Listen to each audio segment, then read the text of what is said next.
Okay, so now we've used ideal gas law for other types of problems. We're also going to apply it to using it for stoichiometry or reactions, where a gas is either produced or used, but in most cases a gas is going to be produced, so we can use the ideal gas law. But remember, it's only for gases, so we're not going to use ideal gas law for any metals or anything like that, just gases.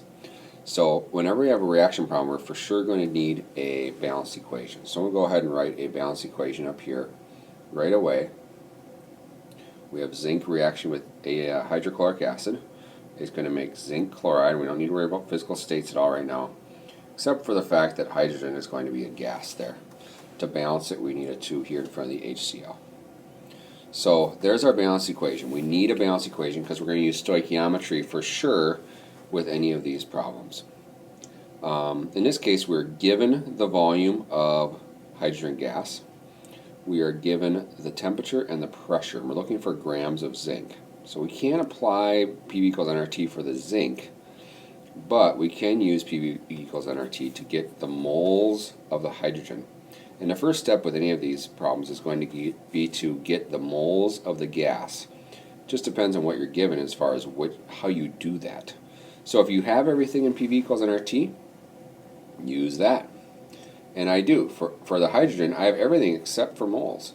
So I'm going to set N equal to PV over RT. So I just did algebra there to solve that.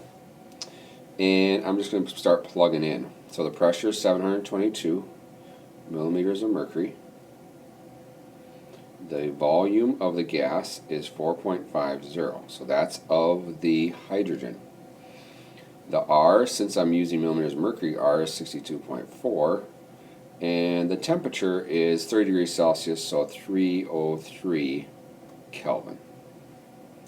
When I do this, I get 0.1718, anyway, a long number. I'm going to carry that through, liters of hydrogen. So that's my volume of hydrogen, but that's what I'm looking for. If that's what I was looking for, that'd be just a regular type of ideal gas law problem. But now we're going to apply that information to figure out the grams of zinc. So I have the 0.1718, it goes out more, but I'm just going to write in some. But we carry through the number, liters of hydrogen. I lied, that's moles, I'm sorry. Moles of hydrogen. Moles of hydrogen.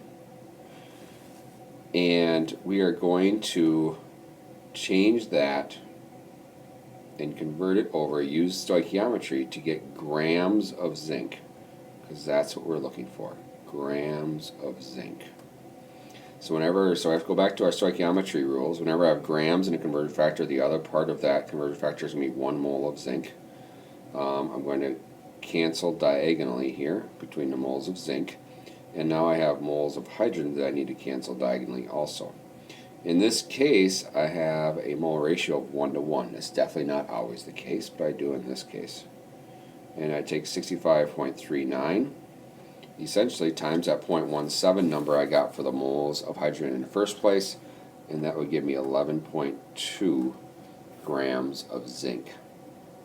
So I can use the ideal gas law to get the moles produced in this case, and then figure out how many grams of zinc would be required to do that. So that's number 6 on the practice worksheet. Number 7 is different. I had already said that we're always going to solve for moles first. Well, I'm going to have a balanced equation too. So let's get the balanced equation first. I'll put that above just so I have some space on the bottom. Plus sodium this time plus HCl. And the reason that we're using HCl is that we're going to get hydrogen gas formed in both of these cases. But we need a gas formed of some sort, or we need a gas involved to use as far as if we're going to use gas laws. So here's the balancing. I put a 2 in front of each of those to make everything balanced. So here's my balanced equation. I said to solve for moles first. If I had everything in PV equals nRT, or in the ideal gas law, besides the moles, I'd solve for the moles of hydrogen that way. But I don't. I have a temperature and pressure, but I don't have a volume for the hydrogen. That's actually what I'm looking for in the end. So I'm going to use my given amount of sodium to solve for the moles of the hydrogen. So this, I'm going to go from grams to moles, so I need 2 steps. And this is moles of hydrogen. Now I got to figure out what else is in these conversion factors. Grams of sodium will go here because it's going to cancel out the given. Whenever I have grams of sodium, the other part is going to be 1 mole of the same substance, sodium in this case. And now I have to cancel diagonally and I put moles of sodium here. This is going to be 22.99 from the periodic table. And for my balance equation, this is a 1 over a 2. So my calculator will go 14.5 divided by 22.99 divided by 2, and that will give me an answer of 0.315 something something something moles of hydrogen. I always want to carry through that number. That gives me my moles of hydrogen.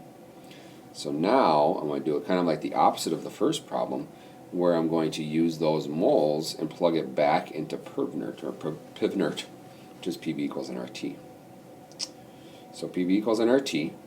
In the end, I want to find volume, and volume is going to be nRT divided by P, as I isolate it by itself. The moles is what I just figured out, 3.315, carry through it.